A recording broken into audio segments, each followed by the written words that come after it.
Hey everybody, and welcome to Dee Talk Live Thursdays. Every Thursday at 7 p.m. we discuss issues and different questions that are pretty much depicted not only in our society but around the world and throughout our families and throughout our friendships. But family is the most important, especially for me. So today, I hope everyone's well as well. You're all enjoying this beautiful weather. We're actually having beautiful weather here in Melbourne. If you guys are watching me from overseas or in, in anywhere in Greece, interstate, we are actually having a beautiful, beautiful night. It's gorgeous out there.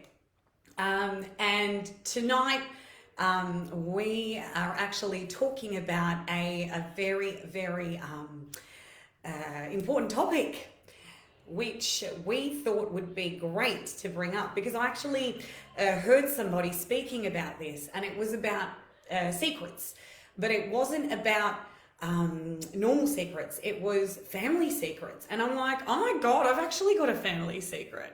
And I can't believe that I haven't even brought up this topic or even spoken about it. This is like one of the best topics. Why wouldn't I talk about this? So I thought, why don't we explore secrets and delve into them and see if anybody is in the same boat, because I'm sure there are many, many family secrets out there and so many people that have got them. And sometimes they're still not disclosed. They're still under wraps. They're still under the covers, and they haven't even been exposed. They haven't even, the families haven't said anything. So do you guys have any family secrets? Opening up can be, yes, which is true. I agree, Sammy. It can be like opening up a can of worms. It can. And for us, for our family, for example, hey, Harry, how are you? Yeah, and for us, it was quite, confronting, a little bit shocking, but, both my brother and I were quite upset because we didn't know. So years and years ago, when I was quite young, I was about 16, and it pretty much dawned on me that I had heard my parents speaking about a specific female, and they had referred to the older one, or somewhat context to a sibling. And for some reason within me, I always knew that I had a sister.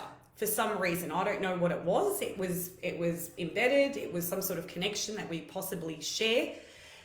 And finally, in my late 20s, my parents actually opened up and told my brother and I that I had a half sister from my dad's first marriage. So it was huge for us because my brother and I never knew that we had an older sister, and it was massive. And so in my late 20s, I made it my mission that I would meet her one day. And finally, in 2008, I journeyed, I flew, I went on a holiday to Greece. And I finally met my sister after 28 years. So it was a really, really big moment in my life that really impacted me, because I finally got to see what she was like, what she looked like, because you always wondered, does she look like me? The older version of me, or, what type of person is she? Because you always somewhat share the same types of characteristics or mannerisms or, genetics. So that's what I wanted to more or less know, like that, I wanted to know her. And obviously that was taken away from my brother and I up until we were a little bit older. And we always ask my parents why, and they're like, we don't actually know the reason why. And I'm like, was it because you wanted to protect us? Was it because it was something that was a taboo sort of topic because dad had already been married, and back in those days it wasn't really, accepted, because my grandparents were quite strict as well from my mum's side.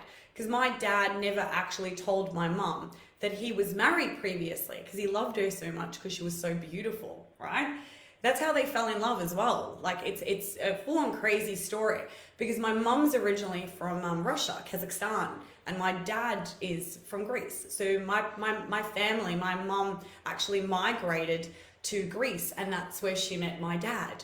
And that's obviously where they fell in love. And, you know, he lied to her because he wanted, you know, he loved her and everything. So it was crazy. So when I actually met my sister, she's like amazing. Like I love her to bits. She's now she would be in her late or maybe early 50s. I don't want to make her older than what she is. She's going to kill me if I do. And I have a niece and a nephew, and my niece, funny enough, looks like me. I feel sorry for it. But she's also into music because I'm a big musician. I used to be a singer for years. And, you know, as they say, the apple doesn't fall, you know, far from the tree. So I got to meet them. I got to spend quality time with them. And I got to meet my brother-in-law as well. And his actual name is John as well. And my brother's name's John. And my partner, who has obviously left us, his name was John as well. And today is their name day. So happy name day to all the Johnnies, the Johns, the Joannas, the Yanas, all of you guys. Happy name day to you all. So that was the big quest. So I got to meet her. I got to experience her. She was amazing. And, you know, as soon as I thought the meeting would be quite, you know, uncomfortable, but it wasn't. It was actually one of the best experiences of my life because at that stage I was in my dad's village and close to where I was born, because I wasn't born here. I was born in a place called Katerini in Greece. And in Greek, I will tell you it's called Katerini. So there's a difference between the Australian dialect and the Greek dialect. It's hilarious. So close to Katerini is a village where my dad is from. And she so happened to come to the village because she was visiting her cousins, which are my cousins as well. And as I got off my cousin's motorbike, she ran towards me and said, "That's my sister." And I was like dumbfounded going, "Who is this woman? I don't even know who she is." Like, she's running towards me and she's saying, "That's my sister," but I've got no idea who this, you know. And then my cousin actually verified that that's your sister. And I'm like, oh my God, this is my sister. Like, I have a sister. I was so excited. And she came up, she hugged me, she kissed me, and she's like, oh my God, I'm so glad that I can finally meet you. And I'm like, so am I, because it's taken us so long to get to this, you know, stage where I can actually say, hey, I've got an older sister. This is crazy. Like, this is what I've wanted. Like, what I wanted my whole life was to have an older sibling who wasn't male. Sorry, guys. I'm not trying to be sexist or anything, but, you know, brothers are brothers. And I'm quite close to my brother anyway. I love him. He's completely different. Blonde hair, green eyes, guys. Come on, the fair one. And I'm the black one. Anyway, so as soon as I met her and spent some time with her, we got to know each other. And we got to know what type of people we were. And the one thing that she said to me, which I remember till this day, was, "You're exactly like Dad." Which means, because my dad's a real antic, he's hilarious, right? He's really funny. And she's like, "You remind me exactly like Dad. You're loud, you're funny, you know, you bring positivity, you always smile, you know." And she's somewhat a bit more reserved, but quite serious, which I like. Like, I loved that, you know. And because she's, you know, even though she's older and stuff, like, it's just nice to break it up, not to have too many of me in the family, I guess. Because I'm a bit more out there, you know, a bit more, you know, a go-getter sort of thing. But she knew, you know, she's like, exactly, like, you know, you're like Dad, you know. And I said to her, a lot of people say that, yeah, like, I'm, you know, Dad, exactly Dad. As we said, the apple doesn't fall far from the tree. So we had an amazing conversation and, you know, an amazing relationship, you know. And she actually doesn't live in Greece anymore now, my sister. She lives in Germany, which is where my godparents are from. So we're all over the joint, very European. And our family is quite substantial. We've got a massive family, and it spans from decades to decades because we're originally, from the Black Sea, where Asian Minor is too. So a big history there for us. But yeah, it was a big secret growing up, and it was crazy. And it was just, my brother and I, as I said, we didn't know what to expect, but we kept on hearing things, and we're like, what are they talking about? We don't even know what they're talking about today, it's crazy. And they kept on, bringing up her name as well and saying, oh yeah, sort of thing. And, what's she doing and blah, blah, blah, and all that sort of thing. So it was very, very earlier on, before my dad had met my mum. And then, till this day, I still, ask. And I actually asked before I even came on, to tell you the truth. And my parents are like, well, we don't really know what to say. And I'm like, what do you mean you don't know what to say? It was always a question that we wanted to ask you. Why didn't you tell me I had an older sister? And why didn't you, tell both of us, sort of thing, because obviously we thought we were the only two, but obviously there was three. So, and then, what was I going to say? I forgot. And then, after that, we just wanted to know more about her, and really experience her. And I was lucky enough to do that. My brother, I don't think as yet has met her because she wasn't in Greece when we went. It's been nearly 3 years now that we've gone, because we did a family holiday 3 years ago. But when I went, which was obviously when I was 28, it was the first time that I actually had met her, which is crazy, I know. It's and I tell people, and some of my family members didn't actually even know. So it was a huge secret. And my dad comes from a side of, I think it was 10, and my mum's side is 7. So we're a massive, massive family. It was crazy. So the question today is, though, why do you think that, families tend to keep these secrets? Is it detrimental towards a child's upbringing? Is it something that basically counteracts with their mind, their mentality? Is it an insecurity issue? Is it something that might affect them later on down the track? With us, I don't believe that it was done intentionally, but in somewhat way, I think it was done because my parents did want to protect us. And obviously, it wasn't a big deal, I don't think, to hide something like that.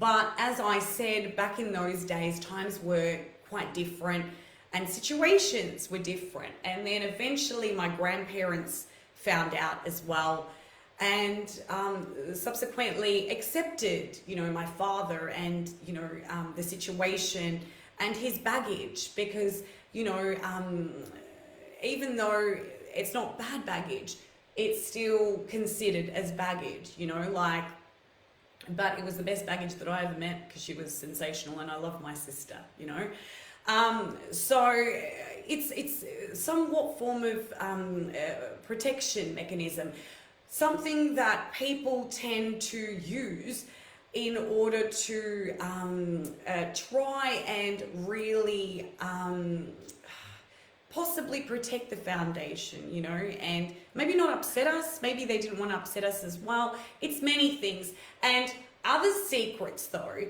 there are even larger secrets that people tend to hide in a family. And, as you guys have said tonight as well, you open up something and it's never ending, like a can of worms. You open it up and it just keeps on getting thicker and thicker and thicker, and there's more substance to what's actually coming out. So sometimes it's better left unsaid, or put a lid on it, but it's all to do with how comfortable we feel and what we really want to share. And at the end of the day, if it needs to be said, because sometimes I agree it does, because obviously we had that curiosity, especially my brother and I, for years we had that curiosity, that we were always asking questions, but we never got the answers that we wanted because we weren't ever told, you know. So it was crazy. So yeah. So how is everybody anyway? How are we all tonight on this Dee Talk?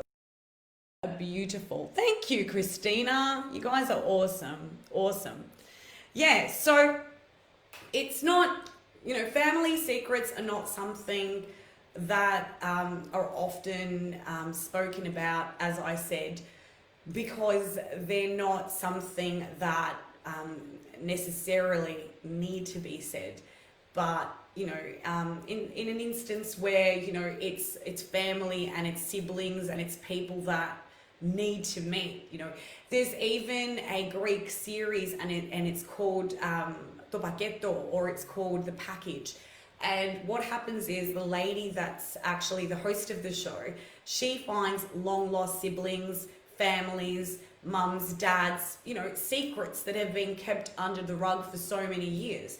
And it's such a sensational show that she brings people together again, because others might have passed on, or families might have passed on, and then they maybe would have thought, you know, I've got a sister or something. So she follows it up and everything, which I think's fantastic. You know, I think there was an Australian series done as well on that on the same sort of topic with celebrities and stuff. I'm not too sure if we had. I don't know what it was called though, but it might have been celebrities or normal people. I'm not too sure. Anyway, so yeah, another Dee Talk live on Thursday. It's a bit exciting. I hope you guys are all really, really well. Thank you again for joining me tonight with your fabulous feedback and your critique and your everything. You guys rock. Next week, Dee Love Talk Mondays. We've got an awesome topic coming up for love. And also, oh yes, and we have a YouTube channel. I keep on talking about it. It's new. So please subscribe and show us your support. We would love to have you on there. All these videos go on there, but we've got extra footage that does not go on to many of the other platforms that you can have a look at, watch if you miss anything. It's on there because I know some people don't have Instagram or Facebook or vice versa, and sometimes things get lost in translation. So please check that out. You guys have a fabulous evening. Go have a drink for my beautiful partner to celebrate his name day. Cheers to everybody. I hope you're having a sensational night, as I said. And I'll see you guys next week for Dee Talk Live, Love Talk, yeah? See you guys. Have an amazing evening. I love you so much. Bye. Much